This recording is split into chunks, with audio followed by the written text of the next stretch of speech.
ನಮಸ್ಕಾರ. ಸಮಸ್ತ ವಿಜಯ ಕರ್ನಾಟಕ ವೀಕ್ಷಕರಿಗೆಲ್ಲ ಶರ್ಮಿಳಾ ಉಡುಪ ಮಾಡುವ ಸ್ವಾಗತಗಳು. ಇವತ್ತಿನ ಕಾನ್ಸೆಪ್ಟ್ ಅಥವಾ ಥೀಮ್ ಬಂದು ನೀ ಹಾಗೂ ಆರ್ಥ್ರೈಟಿಸ್, ನೀ ಪೇನ್ ಹಾಗೂ ಆರ್ಥ್ರೈಟಿಸ್. ಎಷ್ಟೊಂದು ಜನ ರಿಕ್ವೆಸ್ಟ್ ಕಳಿಸಿದ್ದಾರೆ, ಜಾಯಿಂಟ್ ಪೇನ್ ಇದೆ ಮೇಡಮ್, ಹೇಗೆ ವಾಟ್ ಇಸ್ ದ ಸೊಲ್ಯೂಷನ್ ಅಂತ ಕೇಳಿದ್ದಾರೆ. ಸೊ ಈಗಿನ ಎಪಿಸೋಡ್ ಅವ್ರಿಗಾಗಿ ಒಂದು ಡೆಡಿಕೇಶನ್. ಇದಕ್ಕಿಂತ ಮುಂಚೆ ನಾನು ಹೇಳ್ದಂಗೆ ವಾರ್ಮಪ್ ಎಕ್ಸಸೈಸಸ್ ಸೂಕ್ಷ್ಮ ವ್ಯಾಯಾಮ ಅಂತ ಎಪಿಸೋಡ್ ಮಾಡಿದ್ದೀವಿ. ಅದನ್ನು ಮಾಡಿಬಿಟ್ಟು ನಂತರ ಸೂರ್ಯ ನಮಸ್ಕಾರ ಮಾಡಿ ಈ ಸೀಕ್ವೆನ್ಸ್ನ ಪ್ರಾಕ್ಟೀಸ್ ಮಾಡಿ. ಎಷ್ಟೊಂದು ಜನಕ್ಕೆ ನೀ ಪೇನ್ ಹಾಗೂ ಆರ್ಥ್ರೈಟಿಸ್ ಅಂದರೆ ಜಾಯಿಂಟ್ ಪೇನು ಎಲ್ಲ ಶುರುವಾಗಿರುತ್ತೆ. ಅಯ್ಯೋ ನನಗೆ ಮುಂದೆ ನಡೆಯೋಕ್ಕಾಗತ್ತಾ, ನಾನು ಎಲ್ಲಿ ಬಿದ್ದು ಹೋದರೆ ಏನು ಪ್ರಾಬ್ಲಮ್ಮು, ನಾನು ಸಪೋರ್ಟ್ ಇಟ್ಕೊಂಡು ನಡಿಬೇಕಾ, ಇದೆಲ್ಲ ಕ್ವೆಶ್ಚನ್ಸ್ ಅಥವಾ ಭಯ ಇರುತ್ತೆ. ಸೊ ಅವರಿಗೆ ಮಲ್ಕೊಂಡು ಹೇಗೆ ಆಸನಗಳನ್ನ ಮಾಡ್ಬೋದು ಅಂತ ಈ ಫಸ್ಟ್ ಎಪಿಸೋಡಲ್ಲಿ ಹೇಳ್ಕೊಡ್ತಾ ಇದ್ದೀನಿ. ಬನ್ನಿ ನೋಡೋಣ ಹೇಗೆ ಮಾಡೋದು ಅಂತ. ಅನಂತ ಪದ್ಮನಾಭ ಹೇಗೆ ರೆಸ್ಟ್ ಪೊಸಿಷನಲ್ಲಿ ನಾವು ದೇವಸ್ಥಾನದಲ್ಲಿ ಕಾಣ್ತೀವೋ ಹಾಗೆ ಇಲ್ಲಿ ಮಲ್ಕೊಂಡು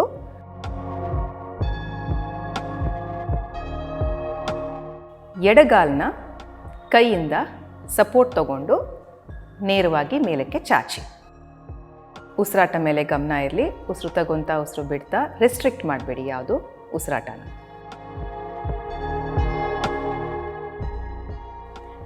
ಇದು ಒಂದು ಕಡೆ ಆದರೆ ಮತ್ತೆ ರಿವರ್ಸ್ ಇನ್ನೊಂದು ಕಡೆ ಇದೇ ಥರ ಪ್ರಾಕ್ಟೀಸ್ ಮಾಡಿ.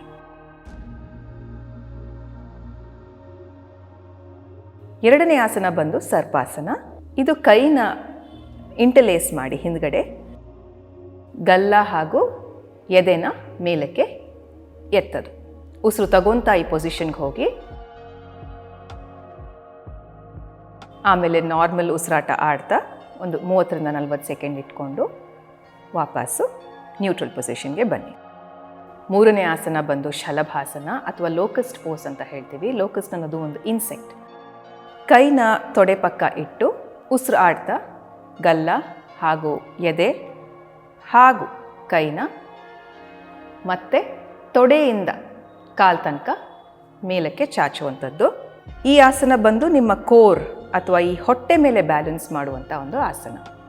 ಈ 3 ಆಸನ ನಿಮಗೆ ನೀ ಅಥವಾ ಆರ್ಥ್ರೈಟಿಸ್ ಪ್ರಾಬ್ಲಮ್ ಇರೋರು ಧಾರಾಳವಾಗಿ ಮಾಡ್ಬೋದು.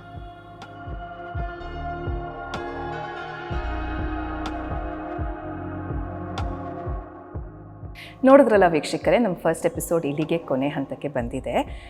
ಇದನ್ನು ಮಾಡೋದಕ್ಕಿಂತ ಮುಂಚೆ ನೀವು ದಯವಿಟ್ಟು ಲೆಗ್ ಎಕ್ಸಸೈಸಸ್ ಅಥವಾ ವಾರ್ಮಪ್ ಅಂತ ಏನು ನಾವು ಮುಂಚಿನ ಎಪಿಸೋಡಲ್ಲಿ ತೋರಿಸಿದ್ದೀವೋ ಹಾಗೆ ಸೂರ್ಯ ನಮಸ್ಕಾರ ತೋರಿಸಿದ್ದೀವೋ ಅದನ್ನು ಮಾಡಿಬಿಟ್ಟು ಮಾಡಿ. ಯಾಕೆಂದರೆ ಇಲ್ಲಿ ಕಾಲನ್ನು ಸ್ಟ್ರೆಚ್ ಮಾಡೋದು, ಕೈನ ಸ್ಟ್ರೆಚ್ ಮಾಡೋದೆಲ್ಲ ಇರುತ್ತೆ. ಹಾಗಾಗಿ ಕೈ ಹಿಡ್ಕೊಳ್ಳೋದು, ಕಾಲು ಹಿಡ್ಕೊಳ್ಳೋದು ಆಗಬಹುದು. ಸೊ ಪ್ಲೀಸ್ ವಾರ್ಮಪ್ ಮಾಡಿಕೊಂಡು ಈ ಎಕ್ಸಸೈಸ್ನ, ಈ ಆಸನಗಳನ್ನ ಮಾಡಿ. ಮತ್ತೆ ನಾನು ನಿಮ್ಮ ಮುಂದಿನ ಸಂಚಿಕೆಯಲ್ಲಿ ಭೇಟಿ ಆಗ್ತೀನಿ. ಅಲ್ಲಿ ತನಕ ನೋಡ್ತಾ ಇರಿ ವಿಜಯ ಕರ್ನಾಟಕ. ಧನ್ಯವಾದಗಳು.